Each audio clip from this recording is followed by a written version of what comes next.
నమస్తే. మన చుట్టూ ఉన్న సమాజం గురించి ఆలోచించేవారు కొందరు. ఈ సమాజం ఇట్లా కాదు, మరో రూపంలో ఉండాలి, మరింత మెరుగ్గా ఉండాలని భావించేవారు మరికొందరు. తమ కుటుంబం బాగుండాలని కోరుకునేవారు కొందరు. అందుకు ఎంతో కొంత సంపాదన ఉండాలి, సుఖవంతమైన జీవితం ఉండాలని భావించేవారు కొందరు.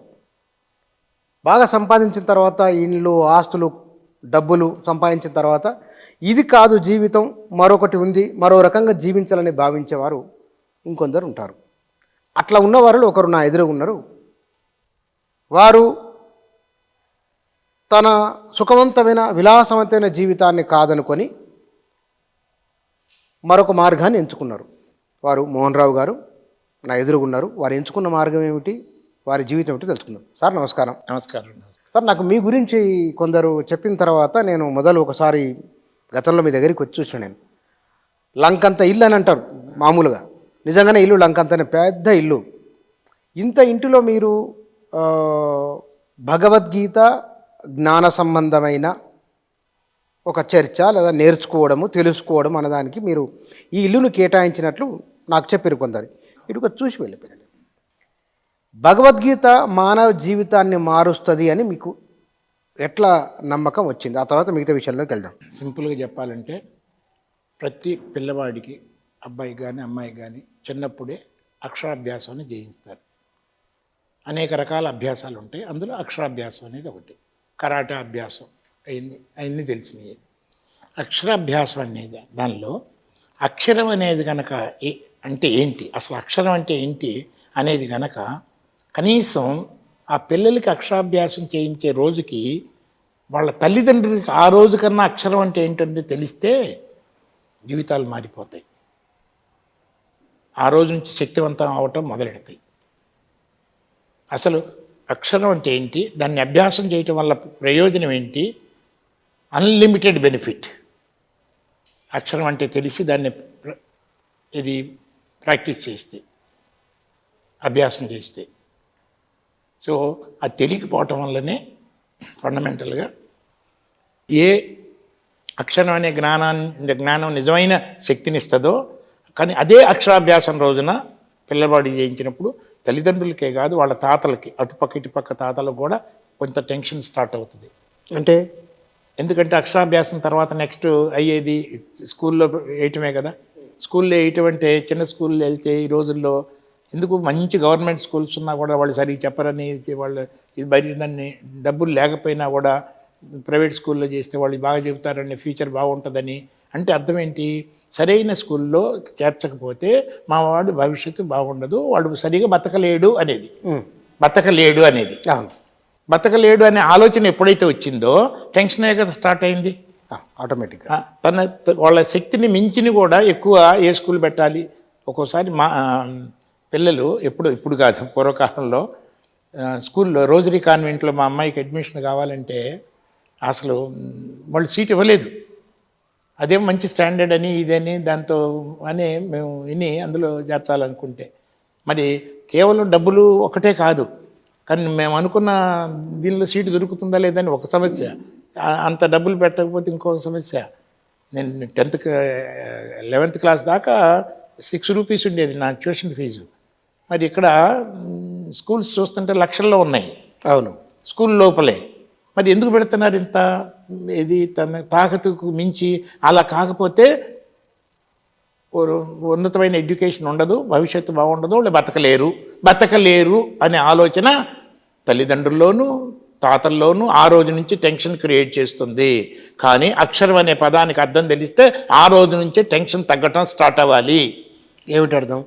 అక్షరం అంటే తెలిస్తే, అక్షరం అంటే అర్థమైంది తెలిస్తే, అదేంటో అక్షరం అంటే ఏంటి, అదేంటి, ఎక్కడుంది, ఇది తెలిస్తే అది భగవద్గీత అందించేది మనకి, ఇంక వేరేది ఏమీ లేదు.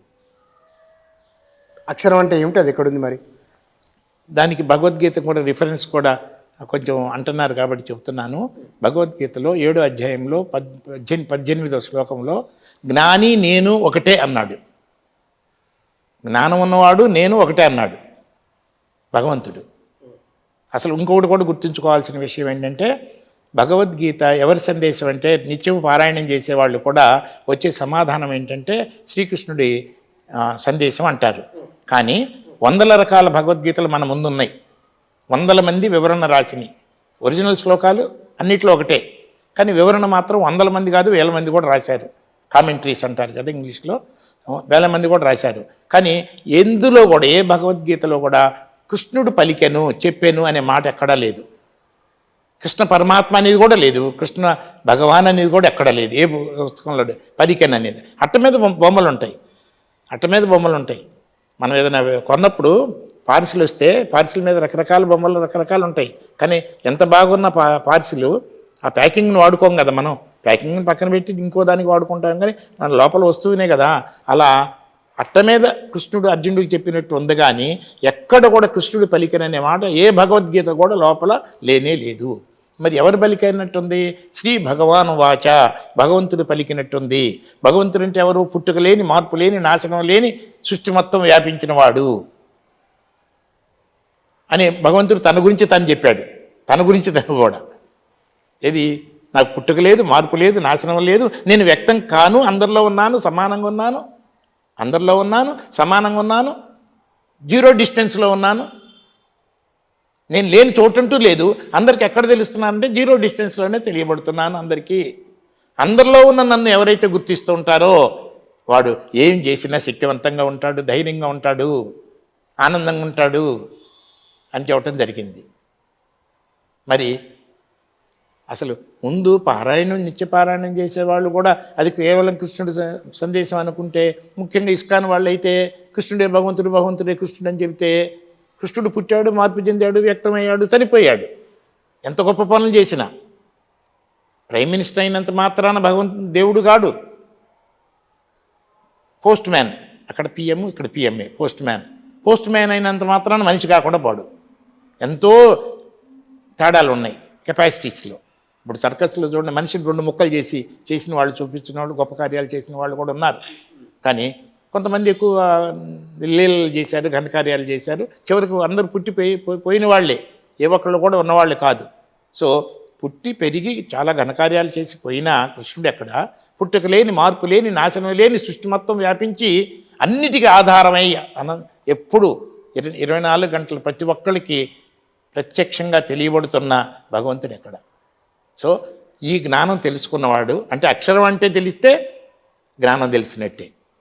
సో ఈ జ్ఞానం తెలిసినవాడు నేను ఒక్కటే అన్నాడు.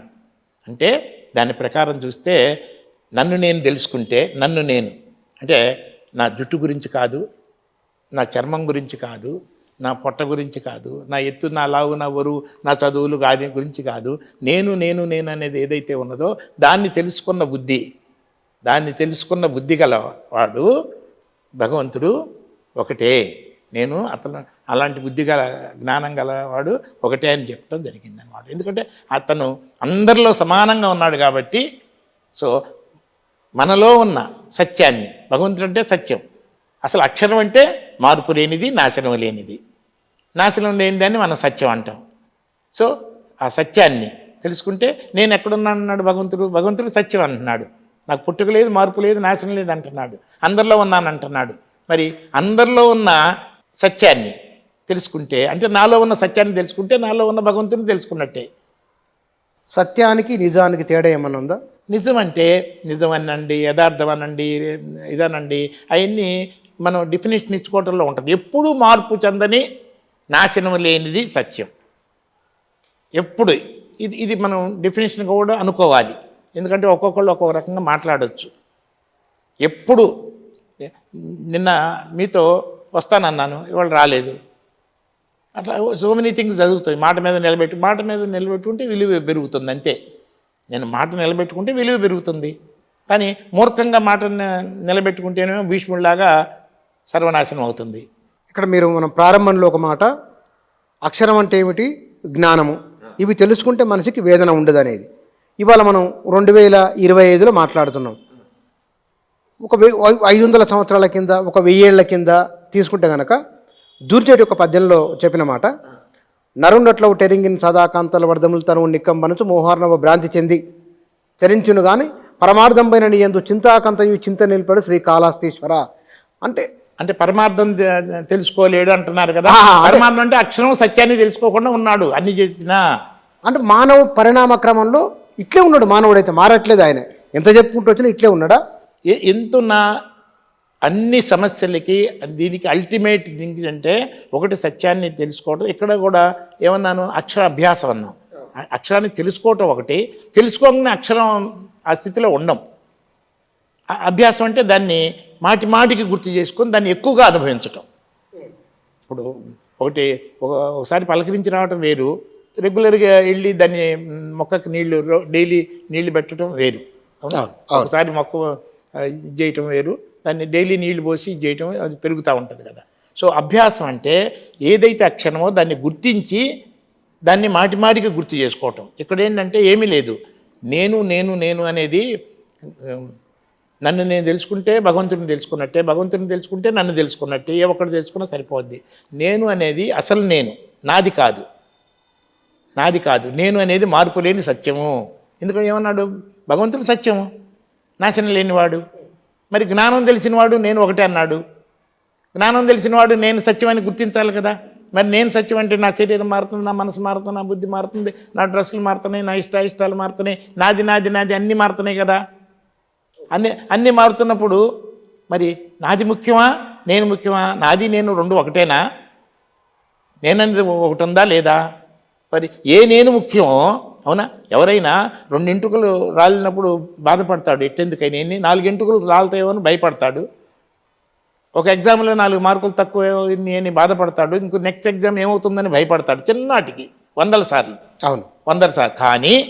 కానీ నీ 2 కాళ్ళు యాక్సిడెంట్ అయ్యి డ్యామేజ్ అయితే, నీ 2 కాళ్ళు తీయకపోతే నువ్వు బతకవు అంటే నా కాళ్ళు ముఖ్యం అంటాడా, నేను ముఖ్యం అని అంటాడా? కన్ను ముఖ్యం అనుకుంటాడు కాళ్ళ కంటే. కాళ్ళు తీసేనా నన్ను. అట్లానే కన్ను డ్యామేజ్ అయితే అది తీసేయకపోతే నీ బ్రెయిన్ డ్యామేజ్ అయ్యి అవుతుందంటే నా కన్ను ముఖ్యం అంటాడా, కన్ను తీసేయినా నన్ను బతికించమంటాడా? అలానే నా చెయ్యి అయినా నా కోసమే, నా కాలైనా నా కోసమే, నా కన్ను అయినా నా కోసమే, నా ఇల్లు అయినా నా కోసమే, నా ఫ్రెండ్ అయినా నా కోసమే, అవునా? మరి 24 గంటలు ఎవరైనా నేనుండాలనుకుంటున్నారా, నాది ఉండాలనుకుంటున్నారా? నాది అనేది కూడా ఎందుకు ఉండాలనుకుంటున్నాడు? నా కోసం కదా. ఇక్కడ మరి అంటే నేను నాది అనేది ప్రతిదీ నా కోసమే. ఇక్కడ నేను మరి మీలాంటి వారు మీరు మినహాయింపు అనుకుందాం. ఎందుకంటే కోట్ల రూపాయలు సంపాదించుకున్నా వాటి మీద వ్యామోహం ఎందుకు మరి లేదు. మీకు భగవద్గీత, ఇంత పెద్ద ఇల్లు, మీరు జ్ఞానం నేర్పడం. ఇప్పుడున్న ప్రజలకు అందరూ నాతో 4 రూపాయలు సంపాదించుకోవాలి, మంచి జీవితం ఉండాలి, ఈ కోరికల చుట్టూనే మనిషి ఎందుకు తిరుగుతున్నాడు? తెలుసు మనిషి శాశ్వతం కాదని తెలిసినప్పటికీ గీతలో భగవాన్ ఉవాచ ఏమిటి దీని మీద? ఇప్పుడు అసలు ఈ శరీరానికి అవసరానికి పోషించడం, ఈ మనసు శరీరము తన పనులు తను చేసుకో, ఆకలి అయితే చెప్పుద్ది, ఇది ఉంటుంది. ఇప్పుడు ఇక్కడ ఏంటంటే బతకలేకపోవటం అనే ఆలోచనలు చూడండి. వివేకానందుడు ఏమన్నాడు? ఫీర్ ఈజ్ డెత్ అన్నాడు.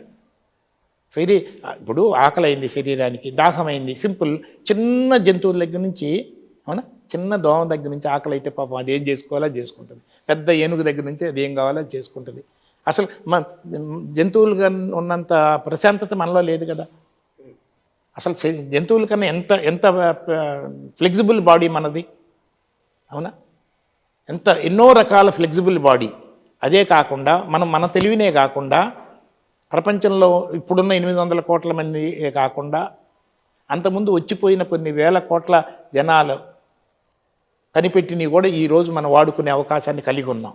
అంటే సొంత తెలివిని, సొంత అనుభవాన్నే కాకుండా, సొంత శ్రమనే కాకుండా ఇంతమంది తెలివిని, ఇంతమంది శ్రమని వాడుకునే అవకాశం కలిగి ఉన్న మనం కనీసం జంతువు అంత ఆరోగ్యంగా ఉన్నావా?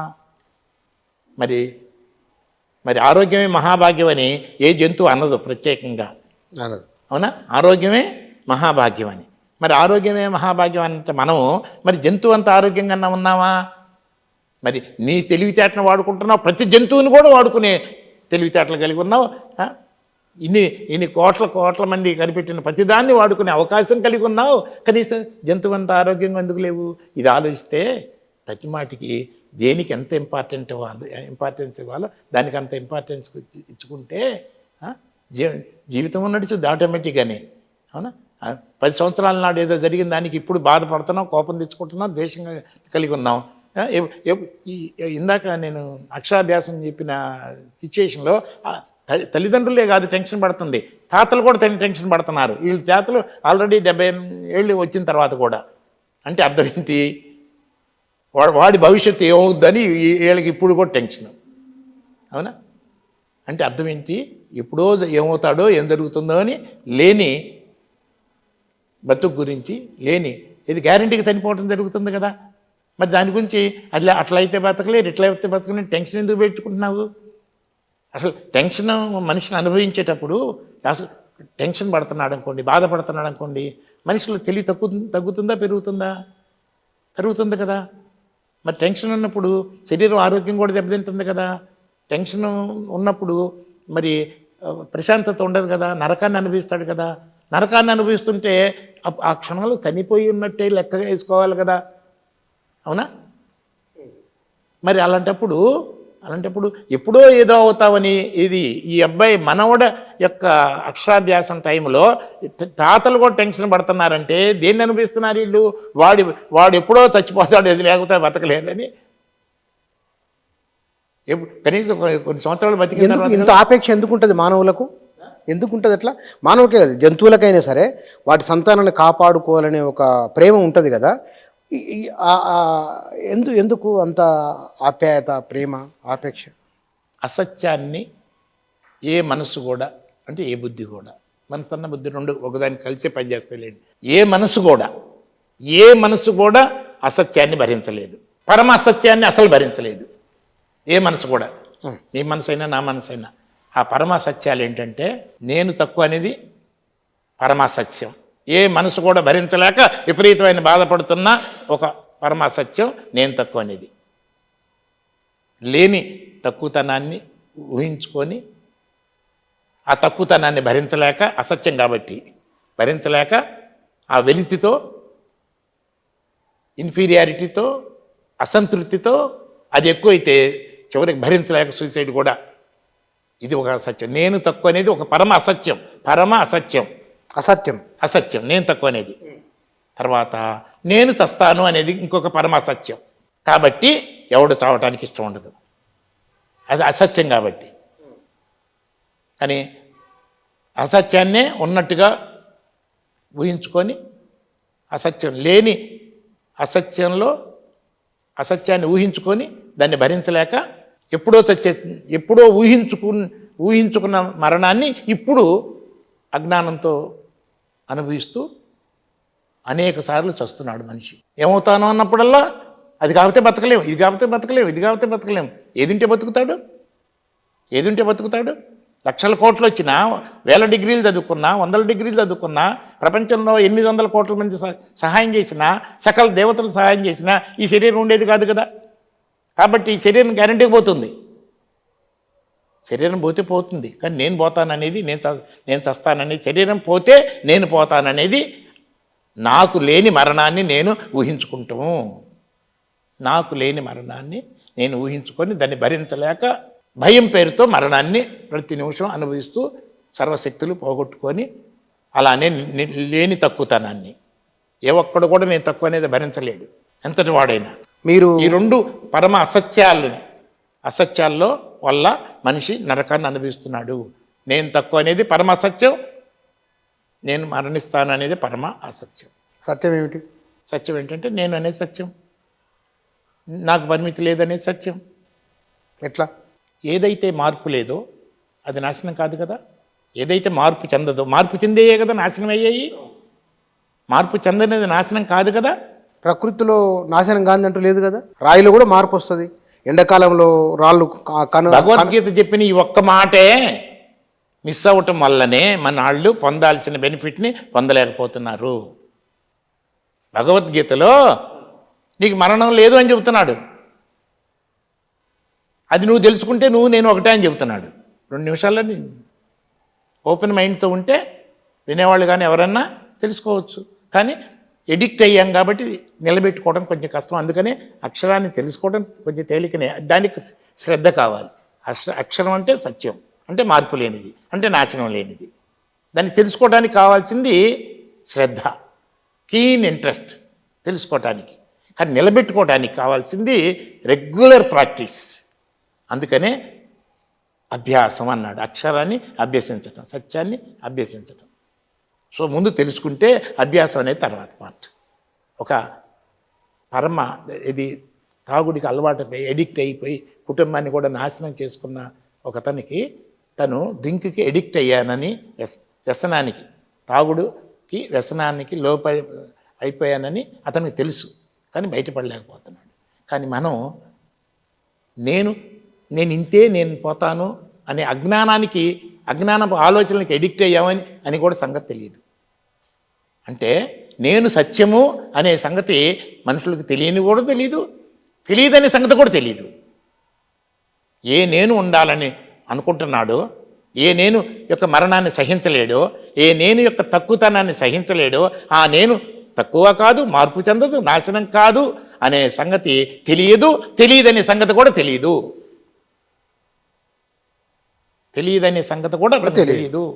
అందుకని తెలియజేయటం వరకు మనం కృషి చేసి వాళ్ళకి శ్రద్ధ ఉంటే తెలియజేయవచ్చు. దాన్ని నిలబెట్టుకోవటం అనేది మాత్రం వాళ్ళ చేతిలో ఉన్నది. మీరైనా సరే ప్రారంభంలో ఒక టార్గెట్, ఏదో ఒక లక్ష్యాన్ని నిర్దేశించుకొని దానికి అనుగుణంగా ప్రణాళికాబద్ధమైన జీవితం కొనసాగించిన మీరు. ఇందాక మీ ఆల్బమ్ చూసినప్పుడు 1989 నుంచి మీ సోషల్ యాక్టివిటీ కనబడింది. అంటే దగ్గర ఒక 30 సంవత్సరాలకు పైబడే మీరు ఈ కార్యక్రమాలలో ఉన్నట్లు నాకు అనిపించింది.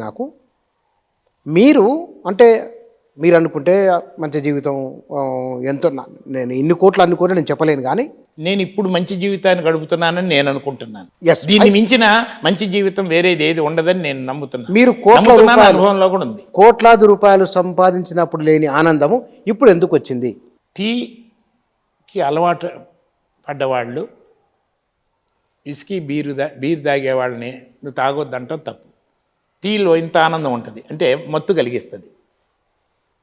ఇంత మత్తు వల్ల నీకు ఇంత ఆనందం వచ్చింది. మత్తు అంటే ఏం లేదు, నర్వస్ని బలహీనపరచటమే. మత్తు అంటే నరాలని, ఏ నరాలు అయితే పనిచేసి మన శరీరానికి ఉపయోగపడతాయో, ఎందుకంటే ఎదురు దెబ్బ తగిలిందని చెబితే తప్ప మనం జాగ్రత్త తీసుకోం కదా. నరాలు పనిచేయాల్సిందే. కానీ ఈ నరాలు శరీరం ఎప్పుడు దెబ్బ తగిలితే ఆ నొప్పిని తెలియజేస్తూ ఉంటాయి. తెలియజేస్తున్నప్పుడు కొంచెం ఇన్కన్వీనియన్సే కదా. కానీ ఆ సిగ్నల్ కాసేపు ఆపామనుకోండి, దెబ్బ తగిలినా అప్పుడు నొప్పి తెలియదు. కానీ అక్కడ జాగ్రత్త తీసుకోం మనం. నొప్పి ఉంటే జాగ్రత్త తీసుకుంటాం, కానీ టెంపరీ రిలీఫ్ ఉంటుంది. జాగ్రత్త తీసుకోవడం వల్ల చెయ్యబోతుంది. లెప్రసీ పేషెంట్స్ అంటారు కదా, నర్వ్స్ పనిచేయటం వల్ల రాసుకొని మొత్తం బాడీ పోద్ది కదా. సో ఈ మత్తు పదార్థాలన్నీ చేసింది ఏంటంటే నరాలను బలహీనత చేసి శరీరం నుంచి నొప్పి అనే సిగ్నల్ని మనసుకు చేరేస్తాయి కదా, బ్రెయిన్ ద్వారా మనసుకి చేరేస్తుంటే ఆ సిగ్నల్ని తగ్గించడం వల్ల వచ్చే రిలీఫ్ అన్నమాట. కానీ దానివల్ల నష్టం, లాంగ్ టర్మ్లో నష్టం కానీ లాభం కాదు. సో టీ ఇంత మొత్తును కలిగిస్తే, బీర్ ఇంత మొత్తును కలిగిస్తే, విస్కీ ఇంత మొత్తును కలిగిస్తే, డ్రగ్స్ ఇంత మొత్తును కలిగించి పరమానందాన్ని కలిగిస్తాయి. మరి టీలో ఇంత మొత్తుని, ఇంత ఆనందాన్ని వదులుకోలేని వాళ్ళు విస్కీ మానే అని చెప్పొచ్చు అసలు? అర్థమవుతుందా? ఎన్ని టెంపరీ, ఎన్ని ఈ విస్కీలు ఇవన్నీ అంటారే, దానివల్ల ఏమవుతుంది? నరాలను బలహీనం చేస్తున్నాం మనం. నరాలను బలహీనం చేయటం వల్ల ఏమవుతుంది? తర్వాత ఈ నెమ్మదిగా నరాలు ఇంకా వీక్ అయిపోయి నరాల నుంచే పెయిన్. ముందేమో ఇక్కడ నొప్పి తగిలితే దాన్ని మనకి చేరేయటం ద్వారా కొంచెం ఇన్కన్వీనియంట్ ఉంటుంది మనకి. కాకపోతే ఇక్కడ జాగ్రత్త తీసుకుంటాం దెబ్బ తగిలిన చోట. కానీ అక్కడ సిగ్నల్ ఇక్కడ మనసుకు రావట్లేదు అనుకోండి, ఇక్కడ జాగ్రత్త తీసుకోం, అంటే చేయబోద్ది, నరం కూడా దెబ్బతింటుంది. ఎస్, అంటే మీరు ఆ సంపాదన కంటే ఈ జ్ఞానం, ఆనందం మీరు అంటున్నారు కదా, క్షణికాలు అయ్యింది. అంటే ఏదో ఒక టర్నింగ్ పాయింట్ ఉంటుంది, ఓ ట్రిగ్గర్ పాయింట్ ఉంటుంది కదా, ఏమిటది? 48 సంవత్సరాల నుంచి నేను నాన్ స్టాప్ సర్వికల్ స్పాండిలైటిస్ పెయిన్ని అనుభవిస్తున్నాను కంటిన్యూస్గా. ఇప్పుడు కూడా, ఈ క్షణం కూడా సాయంత్రం పండుకునేటప్పుడు నేను పండుకోను. ఎందుకంటే పండుకుంటే, ఇప్పుడు మీతో మాట్లాడుతున్నాను అనుకోండి, ఇప్పుడు ఆ పెయిన్ సిగ్నల్ వస్తున్నా సరే నేను మీతో నెక్స్ట్ ఏం మాట్లాడాలి, ఏం చేయాలి అనే దృష్టితో నా మనసు దాని మీద ఉంది కాబట్టి ఈ పెయిన్ని కొంచెం తోసేస్తూ ఉంటుంది పక్కకి. సో దానికి అవకాశం ఇవ్వదు. సో ఆ రకంగా మర్చిపోతున్నా. సో ఏ బయటగా ఎక్స్టర్నల్గా సీరియస్ వర్క్లు బిజీగా ఉన్నా సరే ఆ పెయిన్ని మనం మర్చిపోతున్నాం, అది దాన్ని డైవర్ట్ చేస్తున్నాం. అలానే పండుకున్నాం అనుకో, పండుకోవటమే కదా రిలాక్సేషన్ కదా, ఏ విషయం మనసులో ఉన్నా కూడా నిద్ర రాదు కదా, అప్పుడు ఈ పెయిన్ ఏం చేస్తుంది, నేనున్నానని గుద్దటం మొదలెడుతుంది అనమాట కంటిన్యూస్గా. అందుకని పెయిన్ అనుభవించడం ఎవరికి ఇష్టం ఉండదు కదా. అందుకని నేను ఏ పిచ్చి సినిమాలైనా సరే, పిచ్చి సినిమా అయినా సరే చూస్తూ అలిసిపోయిందాక పడిపోయిందాక అలా కూర్చొని మంచం పక్కనే మంచం మీదకి జారిపోతాను. ఇది పడిపోవటం అంటారు, నిద్ర వచ్చి పడిపోతాను తెలియకుండానే. అలాంటి సిచ్యువేషన్ వచ్చిన దాకా నేను వండుకోను, అదొకటి. ఇకపోతే మార్నింగ్ లేచేటప్పుడు లేస్తూ ఫస్ట్ థాటే పెయిన్తో వస్తుంది. ఇంకా లైఫ్ ఎక్కడ ఉంటుంది. కాబట్టి ఇంకా ఏం చేసినా ఏం చేయాలా, ఈ జ్ఞానాన్ని పంచుతుంటే అసలు 4 రోజులు వరుసన ఒక నొప్పి కానీ ఏదన్నా ఉందనుకోండి, మీరు గమనించి ఉంటారు. ఒక చిన్న మాటికి ఒక ఎగ్జాంపుల్ నాకే గుర్తొచ్చింది.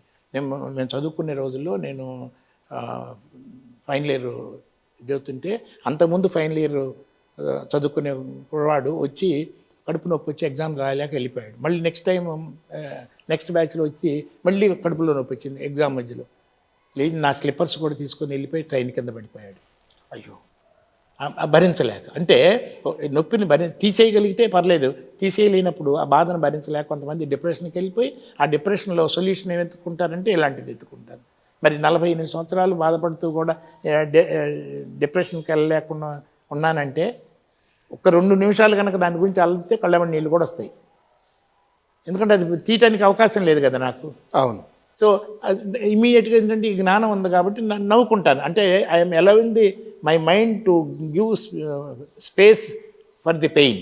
అంటే మన ఆ నొప్పికి అవకాశం ఇవ్వకుండా అని తెలిసిపోయి నవ్వుకొని ఎప్పుడు ఐ విల్ గెట్ దాని నుంచి మనసుని వేరే విషయాల మీద డైవర్ట్ చేయడం జరుగుతుంది అనమాట. అంటే మొత్తం పెయిన్ అనుభవించడం ఇది. కానీ ఇప్పుడు రమణ మహర్షి లాంటి వాళ్ళు ఎంత లెవెల్లో అనుభవించారు, మళ్ళీ మనం వచ్చే వాళ్ళు హైయెస్ట్ లెవెల్లో మార్గాన్ని చూపించారు. సో కాబట్టి ఈ జ్ఞానం ఉండబట్టే కదా, ఈ అవేర్నెస్ ఉండబట్టే కదా డిప్రెషన్కి వెళ్లకుండా. తర్వాత ఈ జ్ఞానాన్ని అందిస్తున్నప్పుడైతే ఒళ్ళు తెలియదు.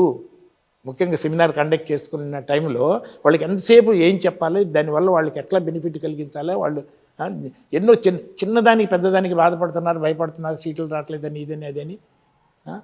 వాళ్ళు హ్యాపీగా ఉండలేకపోతున్నారు, హ్యాపీనెస్ని పంచలేకపోతున్నారు. తల్లిదండ్రులు కూడా హ్యాపీనెస్ని పంచలేకపోతున్నారు కదా ఈ రోజుల్లో. హ్యాపీగా లేనివాడు ఆనందాన్ని ఎట్లా పంచగలుగుతాడు? అంటే మీరు చెప్పింది నాకు అర్థమైంది.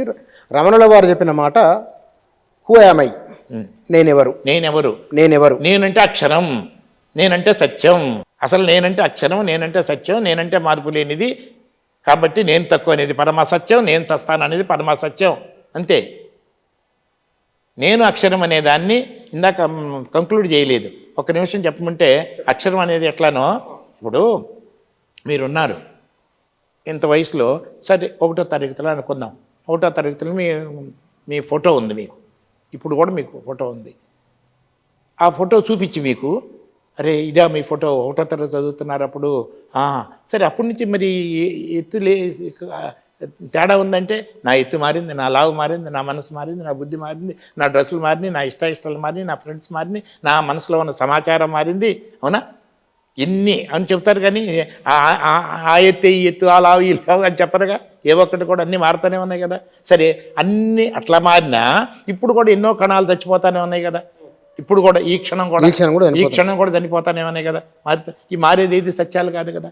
సరే మరి ఎన్నో కణాలు చచ్చిపోతుంటే మరి మనసు ఏమన్నా స్థిరంగా ఉందా? మనసు ఈ నెక్స్ట్ ఏంటి ఇదేంటి అదేంటి ఎన్నెన్నో మధ్యలో ఏదో టాపిక్ గుర్తొస్తే అక్కడికి వెళ్ళిపోతాం, మళ్ళీ అక్కడి నుంచి వస్తాం. మనసు క్షణం మారుతుంది. సో మారే మనసు సత్యం కాదు, మారే శరీరం సత్యం కాదు, మారే డ్రెస్సులు సత్యం కాదు, మారే ఫ్రెండ్షిప్ సత్యం కాదు, మారే ఇష్టాలు సత్యాలు కాదు. అవునా?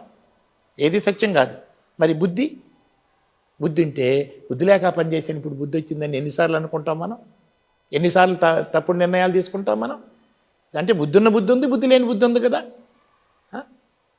అసలు ఇంతెందుకు కులం అనేది కేవలం పెద్దవాళ్ళు ఏదో చెబితే నమ్మి ఉన్నాం కానీ, అది కులమే సత్యం అనుకున్న వాళ్ళు అది బుద్ధి లేని బుద్ధే కదా. అది కులం అనేది నమ్మకమే కానీ సత్యం కాదు కదా. స్టూడెంట్స్ అన్నిటికీ చెబుతారు కులం అనేది సత్యమే నమ్మకం అంటే, స్ట్రైట్ అవే 80% అది నమ్మకం అని చెబుతారు. కానీ కొంచెం ఇంకో ఎడిషనల్ క్వశ్చన్స్ వేస్తే టచ్ మా 20% కూడా ఎస్ నమ్మకమే సత్యం కాదని ముందు 20% సత్యమని చెప్తారు. కానీ కొంచెం ఎక్కువ ఇచ్చి ఇంకొంచెం ఎక్కువ ప్రశ్నలు వేస్తే లేదు వాళ్ళు చెప్పారు కాబట్టి మాకు లోపల నుంచి. కానీ ప్రతి ఒక్కళ్ళు మనసు సంపూర్ణమైన స్వేచ్ఛను కోరుకుంటుంది ఫ్రమ్ ఇన్సైడ్. అవునా? మరి కులము ఇవన్నీ తెచ్చుకున్నాయి నమ్మకాలు. నమ్మకమే సత్యం అనుకొని అందులో ఇరుక్కుపోతే ఈ మనసు లోపల నుంచి కోరుకున్న సంపూర్ణమైన స్వేచ్ఛను అనుభవించగలదా ఈ మనసు? సో లోపల కోరుకున్నది సంపూర్ణమైన స్వేచ్ఛ, బయట నుంచి తెచ్చుకుంది ఒక నమ్మకం. నమ్మకమే సత్యం అనుకుంటే గాన్, నిన్ను నువ్వు జైల్లో పెట్టుకున్నట్టే, పరిమితులు అనుభవించినట్టే. భగవద్గీత ఒక మోటివేషనల్ మనిషికి. పై మోటివేషన్ కాదండి, పరమసత్యం. పరమసత్యం. ఈ పరమసత్యాన్ని తమ దగ్గర ఉంచుకొని భారతీయులు, మీరు ఇందాక అన్నారు కులం అనే మానసిక భావనని. ఈ కులం అనే మానసిక భావన ఒక తరం నుంచి మరో తరానికి ఎందువల్ల వస్తున్నది? భగవద్గీత వస్తున్నది, తోపాటు ఇది కూడా ఎట్లా వస్తున్నది? ఎందుకు రావడం ఆగిపోవాలి ఎక్కడో దగ్గర? ఆగిపోవాలంటే అందరూ షార్ట్ సైటెడ్. ఇప్పుడు ఎదురుగా ఉన్న దాని మీద అట్రాక్షన్ అవుతున్నాడు, కానీ దాన్ని పర్యవసానాన్ని గుర్తుపెట్టుకోవటం లేదు కదా. పర్యవసానాన్ని గుర్తుపెట్టుకోవట్లేదు కదా. పర్యవసానాన్ని గుర్తుపెట్టుకొని ముందుగా వార్నింగ్ ఇచ్చేది బుద్ధి, కానీ ఎదుటిన్న వాడిని చూసి లోబడేది మనసు. కాదురా బాబు ఇది దీనివల్ల ఇది నష్టం ఉంది, లాభం ఉంది, బీ కేర్ఫుల్ అని చెప్పేది బుద్ధి. కానీ అట్రాక్షన్ బాగున్నాడు ఈ ఒక్కసారి కానీ బుద్ధిని ఎన్పెక్కడ హస్బెండ్గా మారుస్తుందా మనసు. బలమైన ఆకర్షణలో పడిన మనసు కాస్త కూస్త కొంచెం తెలివి మాత్రం కొంచెం శక్తి ఉన్న బుద్ధిని ఈ ఒక్కసారే కదా సరేలే అంటాం మనం కూడా. అవునా? అంటే బుద్ధిని హెన్పెక్డ్ హస్బెండ్గా మార్చుకున్న మనసు వేర్ ఇది ప్రపంచం నడుస్తుంది. కానీ అదే బుద్ధికి బుద్ధి ఉంటే, అసలు బుద్ధి అంటే ఏంటి? వివేకంతో తీసుకున్న దృఢమైన నిశ్చయముతో ఉన్న బుద్ధే వినాయకుడు. బయట వినాయకుడు లేడు. వివేకంతో తీసుకున్న దృఢమైన నిశ్చయముతో ఉన్న బుద్ధి వినాయకుడు. అప్పుడు ఎన్నిసార్లు మనసు వచ్చి ఈ ఒక్కసారి అన్నా కూడా నథింగ్ డూయింగ్ అంట. ఇప్పుడు నేను డ్రింక్ మానేసినా, సిగరెట్ మానేసినా, ఎప్పుడైనా దృఢమైన నిశ్చయం తీసుకున్నాను కాబట్టి నాకు నేనుగా దాన్ని పొరపాటును కూడా రాకుండా చేసుకోగలిగాను. ఇప్పుడు మీ వయసు ఎంత? ఫిజికల్ ఏజ్ అయితే 78 వచ్చింది. 78 సంవత్సరాలు. Very active. ఫిజికల్ ఏజ్ అయితే ఎంత? మానసికమైన ఏజ్ మరి 25 దాటదు. ఎందుకంటే 16-25 సంవత్సరాల మధ్యలో సుమారులేండి. ఎందుకంటే 16 అంటే 7, అవునా? 25 అంటే 7. మా అబ్బాయి పుట్టింది 7, మా అమ్మాయి పుట్టింది 7. సరదాగే, వేరే స్పెషాలిటీ ఏం లేదు. కాబట్టి 7కి ఫిక్స్ అయ్యి 16-25 ఫిక్స్ చేసుకొని ఆ వయసులో సుమారు ఏ ఆకర్షణలు, ఏ ఆహారాలు, ఏ ఇంట్రెస్ట్లు బాగా మనసులో పెట్టుకున్నామో అవన్నీ కూడా ప్రింట్ అయిపోయినాయి బాగా. అప్పుడు ఏంటంటే బయట కొన్ని ప్రవర్తనలు చేయాలంటే సిగ్గు, శరము, లజ్జ, బిడియము, అభిమానం. అందుకని ఎక్కడ కూడా తల ఎత్తి కూడా చూసేవాడిని కాదు కొంతమంది కొన్ని విషయాల్లో. కానీ బుద్ధిమంతుడు ఎవరైనా అనుకుంటారండి, బ్యాడ్ అనుకుంటారండి. కానీ లోపల ఏ ఆలోచన చేసినా ఎవరేమనుకోరు కదా. అది కాక మనం ఎవరికీ అపకారం చేయట్లేదు కదా. కాబట్టి ఎదుటి వాళ్ళకి ఏమేమి అపకారం చేయట్లేదు కాబట్టి పాపం చేయట్లేదు. సో మనం బయట ఏం ప్రవర్తన చేయట్లేదు కాబట్టి ఎవరు మన గురించి ఏమనుకోరు. కాబట్టి I can imagine what ever I want, సినిమాల్లో చూపించినట్టు. కానీ ఆ టైంలో అట్లా యంగ్ ఏజ్లో ఏదైతే బయట ఆకర్షణలు ఉన్నాయో దాని ఆకర్షణ జోలికి డైరెక్ట్గా వెళ్లకుండా దాని గురించి ఎక్సెస్గా ఆలోచించడం వల్ల ఈ ఏమవుతుందంటే ఏంటంటే దాన్ని ఏమంటారు, గ్రానైట్ రాయి మీద చెక్కితే, ఇది మిషన్ పెట్టి చెక్కితే ఎంత లోతుగా పడితే, ఇప్పుడు బోర్డు మీద ఉన్నాయనుకోండి, బోర్డు మీద ఏదైనా రాస్తే తుడిపేస్తే పోతుంది, పలక మీద రాస్తే చెరిపేస్తే పోద్ది, పుస్తకం పెన్సిల్తో రాస్తే రబ్బర్తో చెరిపేస్తే పోతుంది. కానీ గ్రనైట్లో మిషన్ పెట్టి చెక్కితే పోతాయా? అందుకని ఇప్పుడు ఏ ఆకర్షణలు ఏర్పరచుకొని చాలా గట్టిగా ఉన్నాయో ఆ ఆకర్షణలు అట్లానే ఉన్నాయి. కాబట్టి సో ఆకర్షణతోనే నేను చుట్టూ నా ప్రవర్తనలాగా భావాలు ఏర్పడతాయి. కాబట్టి ఫిజికల్గా వేరే సంగతి, physically body does not act as per that. ఇది శరీరం మనసు చెప్పినట్టు వినదు, అది వేరే సంగతి. కానీ సో ఆ ఇంప్రింట్స్ వల్ల నా ఏజ్ 16-25 మధ్యనే ఉంటుంది. గీతలో ఉన్న ఒక అంశం చాలా ఉన్నాయి, అందులో నేను ఇక్కడ చదివింది, ఉరుములు మెరుపుల వలన పంటలు పండవు, అది మేఘం వర్షించాలి. అంటే మానవ నాగరికత కొనసాగాలంటే కోరికలు ఉండాలి, మనిషి పరంపర కొనసాగాలంటే కోరిక ఉండాలి. పిల్లలు కావాలి, పరంపరని ఎవ్వరు కొనసాగించాల్సిన అవసరం లేదు. ఎంతమంది అన్ని కోరికలు త్యజించినా కూడా ఇంకా ఇది నడుస్తూనే ఉంటుంది. అజ్ఞానం చాలా స్ట్రాంగ్, పవర్ఫుల్. దానికోసం మానవ జీవితాన్ని ఉద్ధరించడానికి జనాలు ఇక్కడ మనుషులు లేకుండా పోతాయేమో కోరికలు లేకపోతే అని మన కోరికలు కావాలని పెట్టుకోవాల్సిన అవసరం లేదు.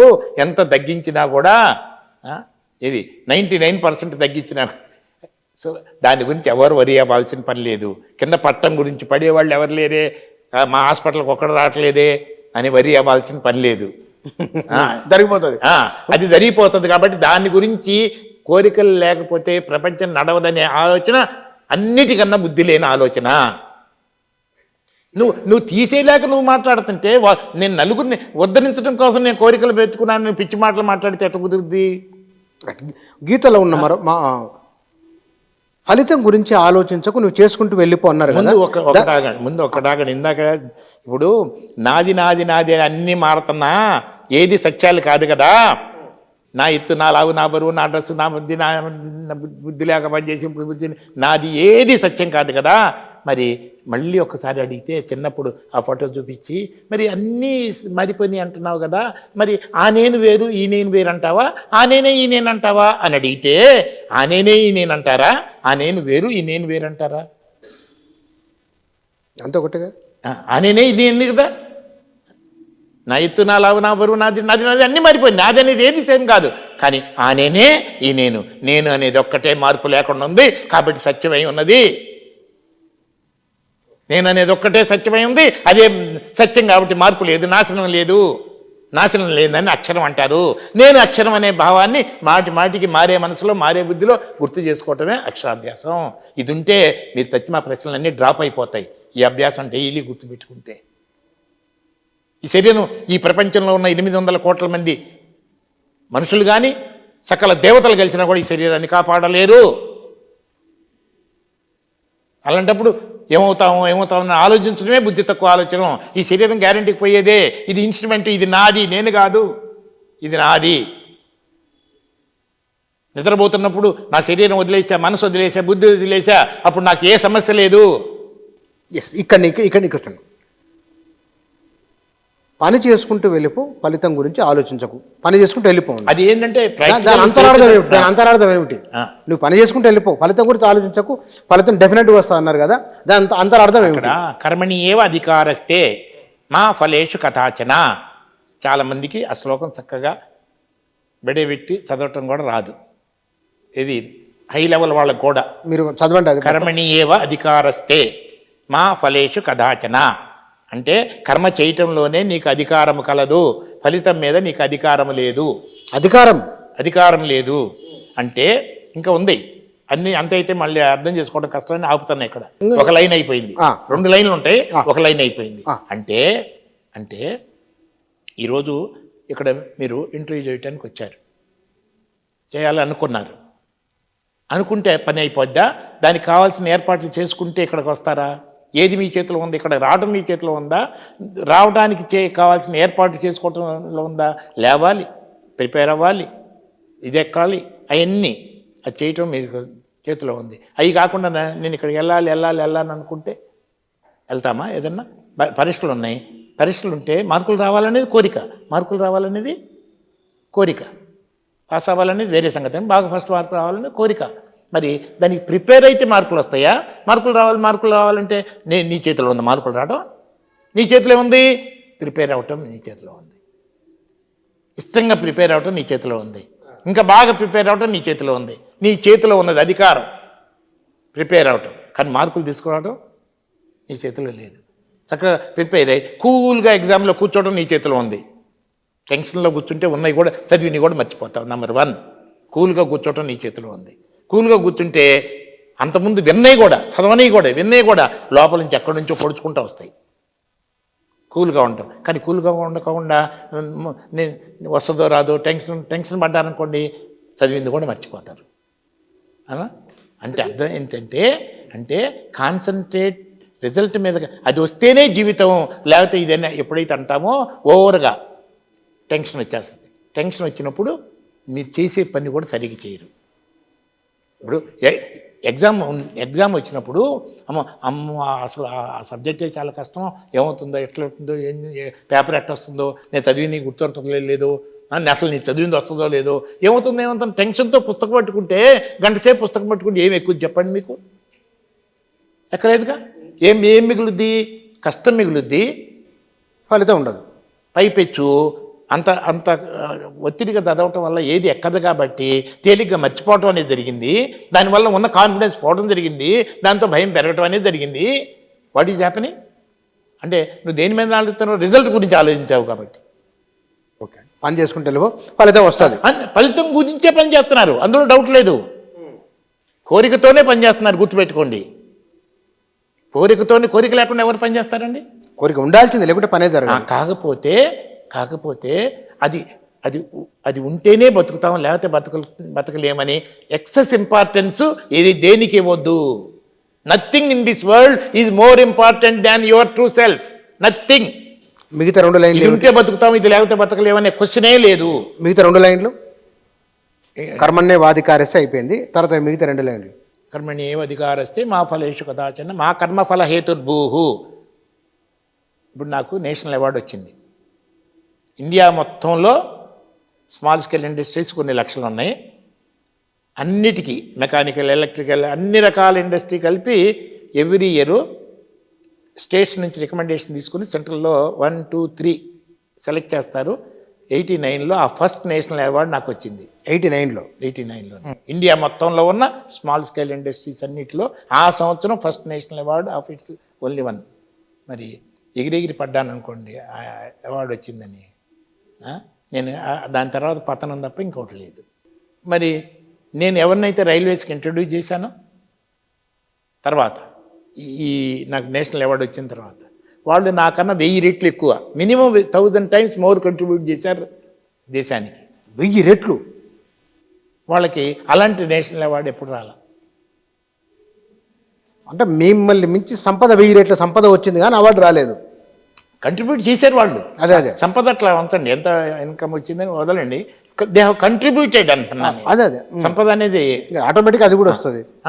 అది కూడా ఉంటుంది. ఒక్కొక్కసారి చేసినా కూడా తక్కువ రావచ్చు. అంటే వాళ్ళంతా చేసినా ఏం రాలా. కానీ వాళ్ళు రాలేదని డిసప్పాయింట్ అయితే చేయలేరుగా తర్వాత వరకు. నేను వచ్చిందని ఎగిరెగిరి పడితే నేను కూడా ఇదవుతాను కదా. సో మన ప్రశాంతత, మన ఆనందం, మన బాగా ఉండాలంటే ఇది నా వల్ల వచ్చిందని ఎగిరెగిరి పట్టం కానీ, అది ఎంత చేసినా కాలేదని బాధపడటం కానీ, 2 పక్కన పెట్టరా నాయనా. అయినా కేవలం నీ వల్ల కాదు, రాకపోయినా కేవలం నీ వల్ల కాదు. సో మెనీ ఫ్యాక్టర్స్ అక్కడ పనిచేస్తూ ఉంటాయి. ఇది ఎంత పెద్ద అవార్డులు వచ్చినా నేననేది ఒక ఎంట్రుకాసి పెరగదు కదా.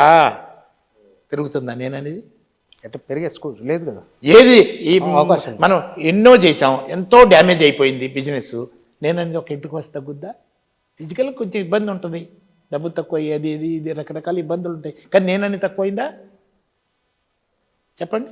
నా ఆస్తి మొత్తం పోయింది అనుకోండి, ఇప్పుడు 2 చేతులు 2 కాళ్ళు కట్ అయిపోయినాయి అనుకోండి, నేననే దానిలో ఒక ఎంటుకు వస్తే తక్కువ అవుతుందా? నేనే కదా, తక్కువ కాదు కదా. మరి లక్షల కోట్లు వచ్చినాయి అనుకోండి, నేననేది ఒక ఎంటుకు వస్తే పెరుగుతుందా?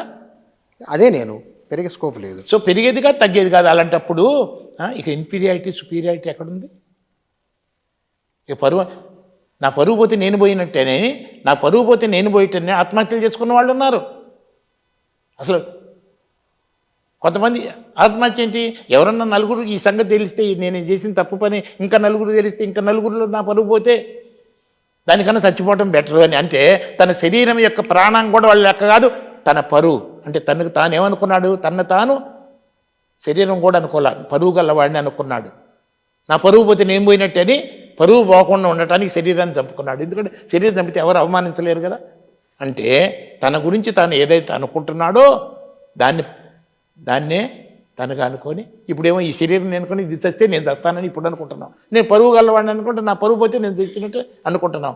అసలు నేను అనేది ఇది కాదు, అది ఈ శరీరము కాదు, నేననేది ఈ పరువు కాదు, కులము కాదు, మతం కాదు, పార్టీ కాదు, రసకాయలు కాదు. అంటే మరి ఇక్కడ ఇంత వేద జ్ఞానము అందరికీ అందుబాటులో లేదు అనే ఒక ఆర్గ్యుమెంట్ చాలా బలంగా ఉన్నది. కొందరికే పరిమితమైనది, విస్తృతంగా ప్రజా జనాలు ఏంటంటే ఆకర్షణ ఎక్కడుంటే దాని వైపుకి వెళ్తున్నారు తప్ప నిలబడి కొంచెం ప్రయోజనం పొందే విషయాల్లో అదే చెప్తున్నా కదా, ఎదురుగా ఉన్న ఆనందం విజయి వాళ్ళ బుద్ధి చెబుతున్నా కూడా వాళ్ళ బుద్ధిని వాళ్ళ మనస్సు డామినేట్ చేసి ప్రతి వాళ్ళలో బయట ఆకర్షణలకు లోబడిన బుద్ధి ఎందుకండి. తల్లిదండ్రులు బయట ఆకర్షణలకు లోబడిన వాళ్ళ ఇంట్లో డబ్బుల కోసం తల్లిదండ్రులు ఇవ్వలేదని తల్లిదండ్రులు కూడా కొట్టి, ఇంకా మళ్ళీ మాట్లాడి తలబాగలు కొట్టి అంటే ఏం జరుగుతుంది, టెంపరీ దానికి బానిసయ్యాడు. కానీ అతను కూడా కోరుకునేది టెంపరీ కాదు, అవునా కాదు చెప్పండి. అతను కూడా కోరుకునేది టెంపరీ కాదు. కానీ నేను ఏది కోరుకున్నా ఎప్పుడు ఉండేది కోరుకుంటున్నాను, టెంపరీ కాదు అనే సంగతి గుర్తించక ఎవరు కూడా క్షణికానందాన్ని కోరుకోరే, ఎప్పుడుండే ఆనందాన్నే కదా అందరూ కోరుకునేది. కానీ క్షణికం దానిలో ఇరుక్కుపోయి మరి డ్రగ్స్ వెళ్ళారంటే క్షణికమే కదా. క్షణికంగా నర్వస్ నొప్పి లేకుండా ఉంటే చాలే అంటే నర్వస్ అది తీసేసిన తర్వాత నర్వ్ డ్యామేజ్ అయిపోయింది. ఇప్పుడు నర్వే గొడవ చేస్తూ ఉంటుంది, ఇంకా వేరే డ్యామేజ్ అవసరం లేదు, ఇంకా నరకం అనమాట. షార్ట్ సైటెడ్నెస్ వల్ల ఇది ఎందుకు జరుగుతుందంటే మన బుద్ధిని వినాయకుడిగా మార్చకుండా బయట వినాయకుడిని పెట్టి బయటే పెట్టేశాం కాబట్టి. వివేకంతో కూడిన దృఢమైన నిశ్చయముతో ఉన్న బుద్ధి వినాయకుడు గుర్తుపెట్టుకోండి, ఎక్స్టర్నల్గా వినాయకుడు కాదు. ఇప్పుడు మీకు సంస్కృతం ఈ ప్రాసెస్లో నేర్చుకున్నారా మీరు? భగవద్గీతలో ఉన్న 701 శ్లోకాల్లో ప్రతి పదం కూడా తెలుసు, కంటతా వచ్చు, అర్థం వచ్చు, తాత్పర్యం వచ్చు. ఎవరి దగ్గర నేర్చుకున్నారు? ఇది ఒకరి దగ్గర నేర్చుకోవటం ఎందుకు, కృష్ణానంద మఠం దగ్గర సిద్ధ సమాధి యోగాలోనేమో బేసిక్ సబ్జెక్ట్ తెలిసింది. వితిన్ 1 ఇయర్లోనే కృష్ణానంద మఠం స్వామి దగ్గర ప్రవచనాలు వినటం జరిగింది 12 రోజు ఉదయం సాయంత్రం. సో దానికి అంటే మేము యోగా క్లాసులో చేర్చుకున్న దానికి ఈ భగవద్గీతలో జరిగింది రెయిన్ఫోర్స్మెంట్ జరిగింది.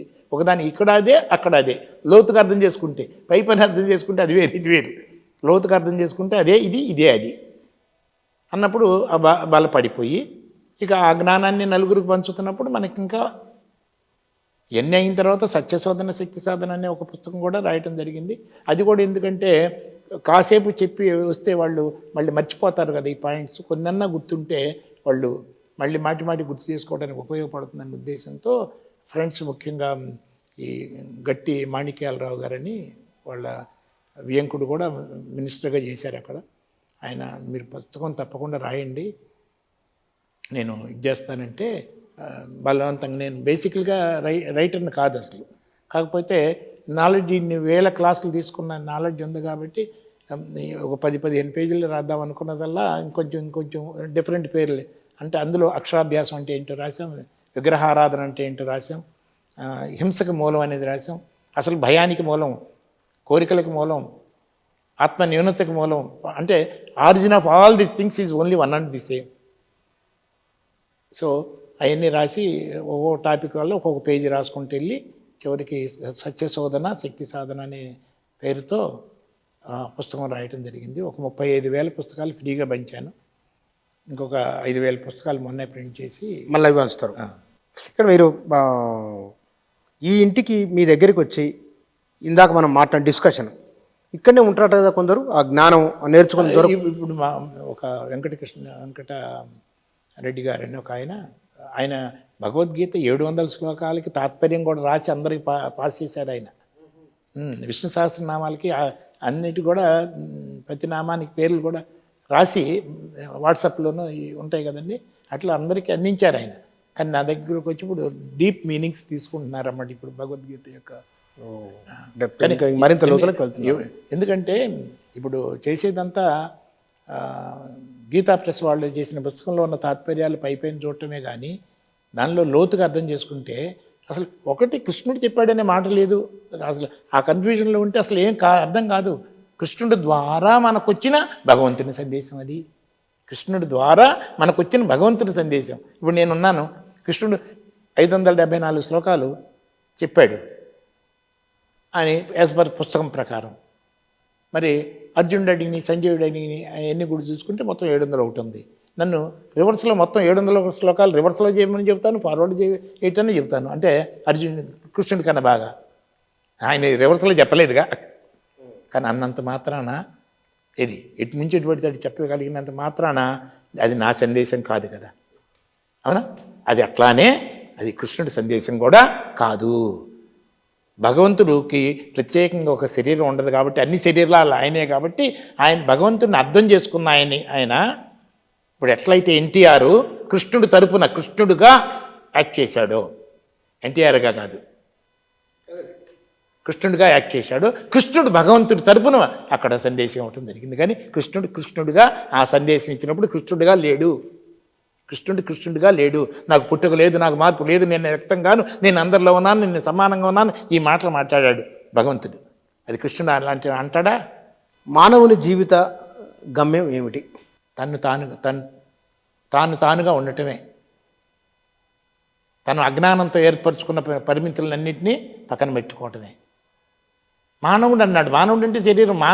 మానవుని ఒక్క మాట చెప్పాలంటే,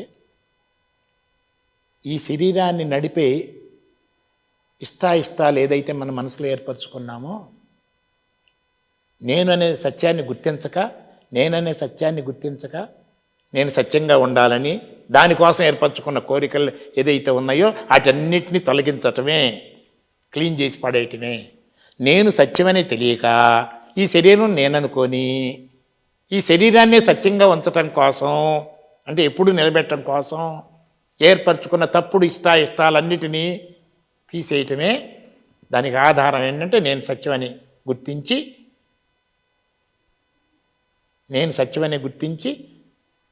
నేను శాశ్వతంగా ఉండాలనే ఉద్దేశంతో ఈ శరీరమే నేను అనుకున్న అజ్ఞానాన్ని, దాంతో ఏర్పరచుకున్న కోరికలన్నింటినీ తొలగించటమే జీవితమైన ధ్యేయం. నేనుగా ఉండటమే అంటే ఆనందంగా ఉండటమే.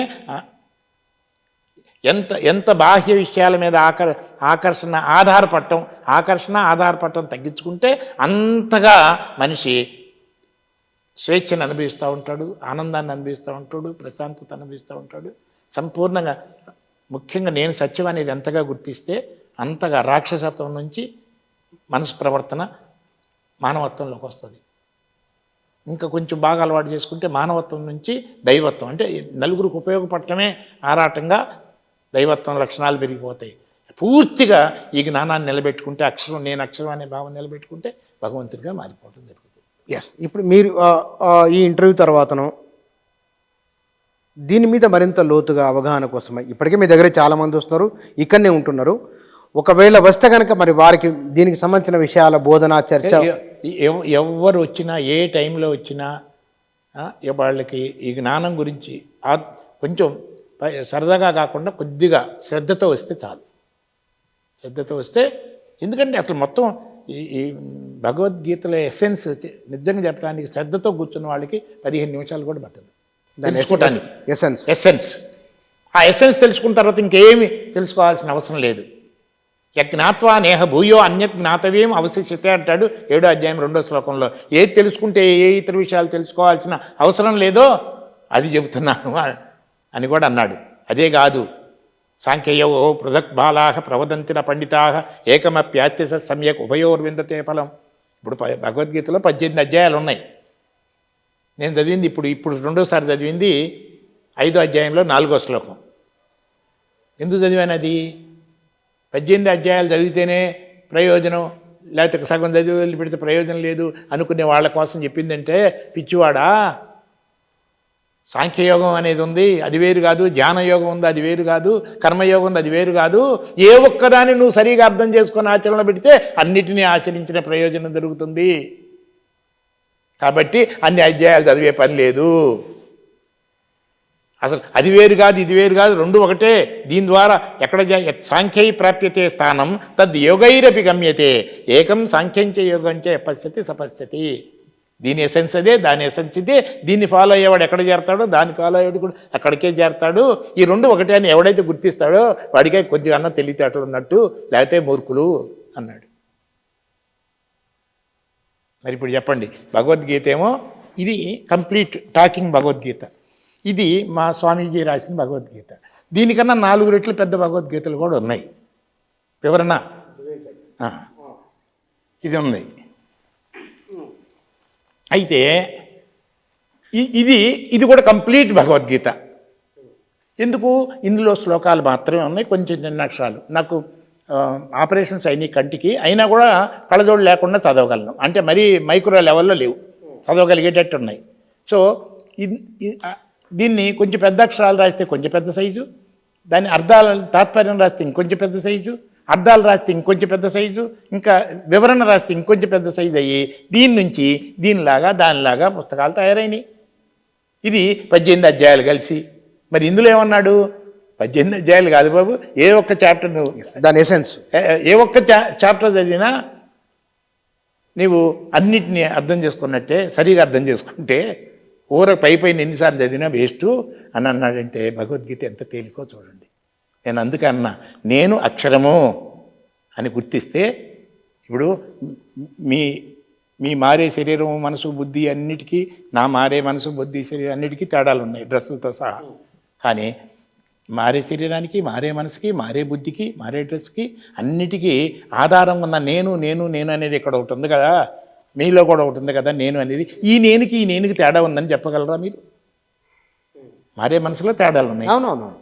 అప్పుడప్పుడు ఒక పని చేద్దామంటే ఇష్టపడతాం, రెండో పని చేద్దామంటే ఇప్పుడు ఒకప్పుడు అయితే మీరు విసికి తాగుదామంటే నేను రెడీ అయ్యేవాడిని, ఇప్పుడు నో అంటాను, ఎందుకంటే మానేను కాబట్టి.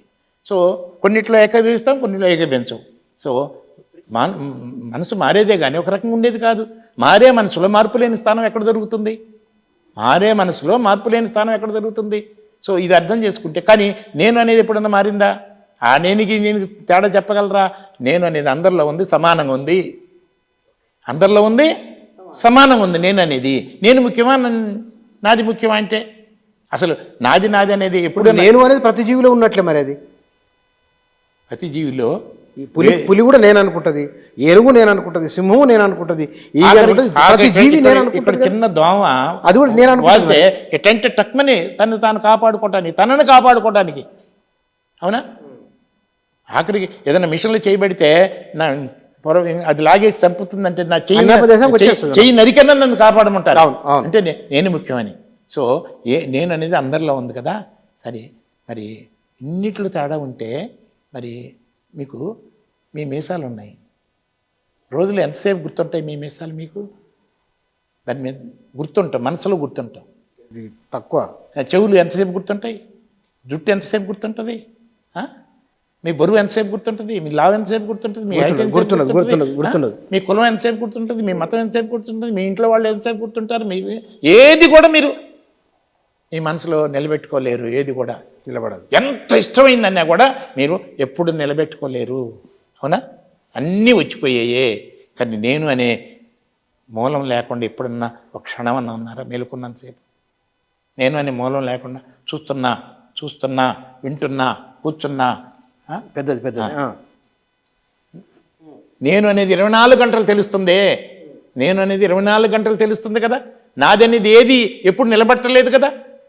వచ్చిపోయి వాటి మీద ఉన్నదాన్ని మర్చిపోతే ఎట్లా? ఇప్పుడు నేను కదా ముఖ్యం. నా చెయ్యి అయినా నా కాలైనా అన్నీ నా కోసం. అది ఎంత ఇష్టమైన దాన్ని కూడా మనం ఎప్పుడు మనసులో నిలబెట్టుకోలేకపోతున్నాం. కానీ వద్దన్నా నేను నేను నేను అని తెలుస్తూనే ఉన్నది తెలుస్తున్నది, మార్పు లేకుండా ఉన్నది, సత్యమై ఉన్నది. ఉన్నదాన్ని పట్టుకొని ఏమవుతుందంటే వచ్చిపోయేటన్నింటికి ఉన్నదే కదా ఆధారణం. తింటూ ఉన్నా, చూస్తున్నా, కూర్చున్నా, వింటున్నా, అవునా? ఉన్నాను అనేదే కదా ఆధారం. అది మార్పు చెందిందా ఇప్పుడన్నా? అన్నీ బాగానే ఉన్నాయి. ఇప్పుడు మీ ముక్కు ఎక్కడుందో మీకు ఇప్పుడు కనపడదు. మీ మీసాలు కూడా ఇప్పుడు మీకు కనపడతా, నాకు కనపడుతున్నాయి. నీ చెవులు. సో మీ ముక్కు ఎక్కడుంది, ఎంత సైజు ఉంది, చెవులు ఎక్కడున్నాయి, ఎంత సైజు ఉన్నాయి, కళ్ళు ఎక్కడున్నాయి, ఎంత సైజు ఉంది, మనం నాకైతే కనపడుతున్నాయి, మీరేమో అర్థం చూసుకొని కూడా చూసుకోవచ్చు, చూసుకుందని గుర్తుపట్టచ్చు. ఇన్ని బాగానే ఉన్నాయి. కానీ కానీ నార్మల్గా ముక్కు ఎప్పుడు గుర్తు రావట్లేదు, చెవులు ఎప్పుడు గుర్తు రావట్లేదు, ఇవన్నీ గుర్తు రావట్లేదు కదా, అప్పుడప్పుడే కదా ఇవన్నీ గుర్తొచ్చేది. కానీ నేను అనేది ఎప్పుడు గుర్తొస్తుంది కదా, అది ఎక్కడ ఉంది, దాని సైజ్ ఎంత చెప్పమనండి ఎవరినన్నా. నేను కదా ముఖ్యం. నాది అనేది కనుక నిజంగా గుర్తయితే ఎందుకు మర్చిపోతున్నావు అసలు? నాదనేది దేన్ని 24 గంటలు గుర్తుపెట్టుకున్నది ఒకటి చూపించండి మీరు. ఏది లేదు కదా. ఉద్యోగం గుర్తుపెట్టుకున్నా, ఇంకోటి గుర్తుపెట్టుకున్నా, అంతకన్నా మంచిది వస్తే ఇది వదిలేసి అది వెళ్ళిపోతాం. అవునా?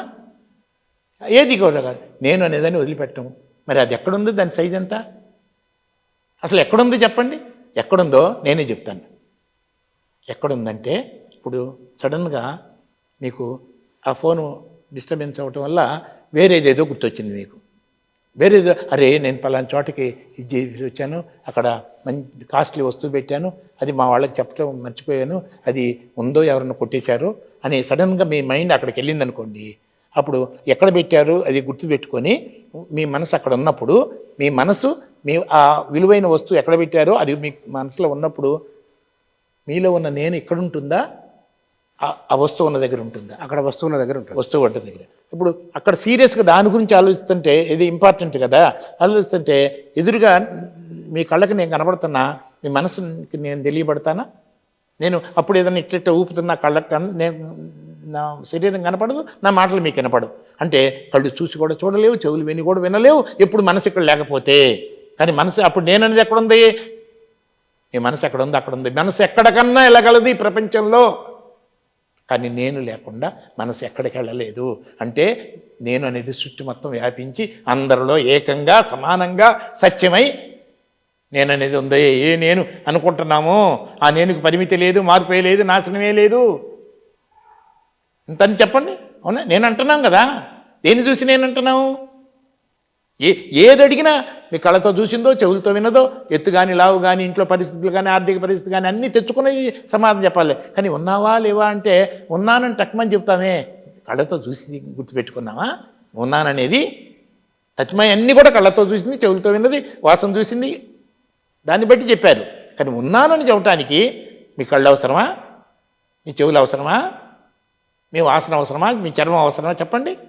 సో ఉన్నాననేది ఉన్నది పంచేంద్రియ. నేను ఈ కళ్ళు నేనుని చూడగలవా, అద్దం పెట్టుకున్న చూడగలవా, నేనుని చెవులు వినగలవా, ఎక్కడెక్కడ సౌండ్లో వింటాం చెవులు. కానీ ఈ పంచేంద్రియాలకు తెలియకుండా ఉంది నేను, పంచేంద్రియాలకు ఆధారంగా ఉంది నేను, ఎప్పుడు ఉంది, మార్పు లేకుండా ఉంది, సత్యమై ఉన్నది. అది అసలు నేను ఉన్నది, తెలియబడుతున్నది. దీన్ని మర్చిపోతే ఎవడేం చేస్తాడు? నేనేమవుతానని. నాది తక్కువైతే సహించగలడు, భరించగలడు, అనంతమైన బుద్ధిబలంతో, అనంతమైన జ్ఞాపక శక్తితో ఏదైనా సాధించగలడు.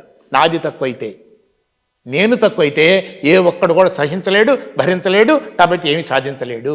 అందుకని నేనేం చెప్పాను బిగినింగ్లోనే, నేను తక్కువనే పరమ అసత్యాన్ని ఏ ఒక్కళ్ళు కూడా భరించలేరు, నేను చస్తాననే పరమ అసత్యాన్ని ఏ ఒక్కళ్ళు కూడా భరించలేరు. ఎందుకంటే నేననే దానికి మార్పు లేదు, పరిమితి లేదు, నాశనం లేదు. ఇది అక్షరాభ్యాసం అంటే. ఇది భగవంతుడు చెప్పింది. జ్ఞాని నేను ఒకటే, ఈ నేనే ఆ నేనని 7వ అధ్యాయం 18వ శ్లోకంలో.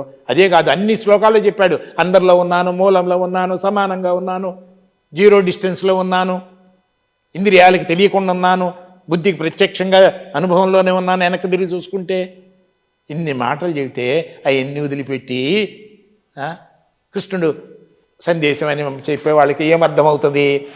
భగవద్గీతలో చెప్పిన నేననేదని మరణం లేదు, తక్కువ లేదు.